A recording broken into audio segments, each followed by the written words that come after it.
नमस्कार दोस्तों। आज हम चर्चा करेंगे कि हाइपरटेंशन के कॉम्प्लिकेशन क्या हैं, उच्च रक्तचाप की जटिलताएं क्या हैं। तो हाइपरटेंशन एक साइलेंट किलर है, क्योंकि प्रारंभिक अवस्था में इसके लक्षण बहुत कम होते हैं, लेकिन लंबे समय तक अनियंत्रित रहने पर यह शरीर के लगभग सभी महत्वपूर्ण अंगों को नुकसान पहुंचाता है। अब ब्लड प्रेशर की वजह से हार्ट में क्या क्या समस्या होती है, तो पहला जो है वो हार्ट अटैक है। हार्ट अटैक या हम लोग बोलते हैं मायोकार्डियल इन्फार्क्शन। हाई बीपी से धमनियां सख्त एवं सक्रिय हो जाती हैं, जिससे दिल को खून कम मिलता है। इसको हम लोग कहते हैं एथेरोस्क्लेरोसिस। एथेरोस्क्लेरोसिस की वजह से ब्लड फ्लो थोड़ा कम हो जाता है। फिर अधिक दबाव से हृदय की जो मसल्स हैं, हार्ट की जो मसल्स हैं, वो मोटी हो जाती हैं, लेकिन वो कमज़ोर होती हैं। इससे मरीज हार्ट फेलियर में चला जाता है।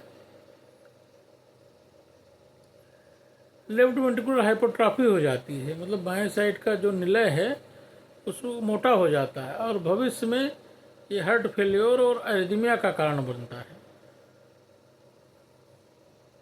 अब दूसरा, मस्तिष्क संबंधित क्या क्या जटिलताएं होती हैं, तो उसमें सबसे पहला स्ट्रोक पड़ना। स्ट्रोक दो प्रकार का होता है, एक इस्चेमिक स्ट्रोक, दूसरा होता है हेमोरेजिक स्ट्रोक। इस्चेमिक स्ट्रोक में नली में थक्का जम जाता है, और हेमोरेजिक स्ट्रोक में ज़्यादा ब्लड प्रेशर होने से नली फट जाती है। कुछ मरीजों में ट्रांजिएंट इस्चेमिक स्ट्रोक भी होता है, जो अपने आप ठीक हो जाता है 24 से 72 घंटे में। और लगातार ब्लड प्रेशर बढ़ा रहने से मरीज को वेस्कुलर डिमेंशिया हो जाता है। उसकी याददाश्त या और सोचने की क्षमता कम हो जाती है, मरीज भूलने लगता है। अब किडनी जो से संबंधित जो हाइपरटेंशन में कॉम्प्लिकेशंस होते हैं, उसमें एक है प्रोटीनूरिया, जिसको हम लोग कहते हैं हाइपरटेंसिव न्यूट्रोपैथी, मतलब पेशाब में मरीज की ज़्यादा प्रोटीन आने लगता है। दूसरा है क्रॉनिक किडनी डिजीज। लगातार ब्लड प्रेशर बढ़ा रहने की वजह से गुर्दे के जो टिश्यूज़ हैं वो डैमेज हो जाते हैं, और मरीज का गुर्दा कम काम करता है। उसको हम लोग कहते हैं क्रॉनिक किडनी डिजीज, और ये आगे प्रोग्रेस होकर किडनी फेलियर में चला जाता है। इससे मरीज को डायलिसिस या किडनी ट्रांसप्लांट की ज़रूरत पड़ती है। आँखों में हाइपरटेंसिव रेटिनोपैथी, आँखों से धुंधला दिखना, और कभी कभी विट्रियस हेमरेज या रेटिनल हेमरेज होने की वजह से ब्लाइंडनेस भी हो सकती है। पैर की नसों में एथेरोस्क्लेरोसिस होने की वजह से पेरिफेरल आर्टरी डिजीज, मतलब पैरों में दर्द, जलन, और पैरों में नसों में खून का दौड़ान कम हो जाता है, और धीरे धीरे ये ऐसी स्थिति भी कभी कभी हो जाती है कि हाथ पैर नीले पड़ने लग जाते हैं और सड़ने लगते हैं।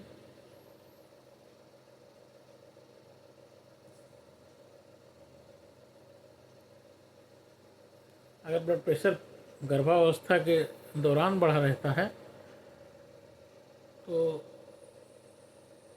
गर्भवती महिलाओं को दौरे की शिकायत हो जाती है, जिसको हम लोग एक्लेम्सिया कहते हैं। पुरुषों में इरेक्टाइल डिस्फंक्शन, नपुंसकता हो सकती है। ब्लड प्रेशर और डायबिटीज का भी एसोसिएशन बहुत ज़्यादा है। ब्लड प्रेशर वाले मरीजों में शुगर होने का भी खतरा ज़्यादा रहता है। थकान, सिर दर्द, चक्कर, ये सब हाई ब्लड प्रेशर के ही सिम्टम्स हैं। तो इससे बचा कैसे जाए? आप नियमित बीपी की जांच कराएं। 30 साल के ऊपर के व्यक्ति को कम से कम 6 महीनों में एक बार अपनी ब्लड प्रेशर की जांच करा लेनी चाहिए। और अगर किसी की उम्र 50 साल से ऊपर है, तो महीने में एक बार वो बीपी की नियमित रूप से जांच कराएं। खाने में नमक की मात्रा कम रखें। दिन में 5 ग्राम से ज़्यादा नमक ना लें, वज़न को नियंत्रित रखें, नियमित व्यायाम करें, पैदल चलें, धूम्रपान और शराब से परहेज करें, तनाव से थोड़ा दूर रहें। अगर तनाव है तो उसकी दवाइयाँ भी चलती हैं, दवाई लें, योग, ध्यान, प्राणायाम ये सब करें। अगर आपको ब्लड प्रेशर की दिक्कत है तो नियमित रूप से दवाएं लें। बीपी, शुगर, इन सब की दवा कभी नहीं छोड़ी जाती। अगर छोड़ना भी है तो डॉक्टर के परामर्श के। अगर बीपी लगातार कंट्रोल है, बहुत कम डोज चल रही है, तो कुछ दिनों के लिए छोड़ दिया जाता है, लेकिन लगातार उसका मॉनिटरिंग की जाती है। हम लोग अपने क्लिनिकल प्रैक्टिस में देखते हैं कि जो भी मरीज हेमोरेज के आते हैं तो उसमें 90% ऐसे रहते हैं जो बीपी की दवाई लेते लेते 1 महीने से, 2 महीने से, 15 दिन से बीपी की दवाई ही नहीं खा रहे हैं। बीपी 200, 250 हो गया, ब्रेन की नस फट गई और उसके बाद उनको फालिज पड़ गई। अब बीपी नियंत्रित भी हम लोग दवाओं से कर लें तो फालिज तो पड़ ही गई ना। मरीज चलने से ज़िंदगी भर के लिए, बहुत से मरीज ऐसे होते हैं ज़िंदगी भर वो चल ही नहीं पाते हैं और दूसरे के सहारे पर रहते हैं। तो अगर हम नियमित रूप से ब्लड प्रेशर की जांच कराएं, ब्लड प्रेशर की दवाइयाँ जो डॉक्टर प्रिस्क्राइब करता है उसको खाते रहें, तो ये जो जोखिम है ब्लड प्रेशर के, जो कॉम्प्लिकेशन हैं, वो आपको बहुत कम होंगे भी तो बहुत कम होंगे और ना इतना सीवियर होंगे। अब आप 6-6 महीने ना जांच कराओगे और 6-6 महीने दवाई नहीं खाओगे और फिर कॉम्प्लिकेशन हो जाएगा तो ज़िंदगी भर के लिए दूसरे के सहारे पर रहोगे।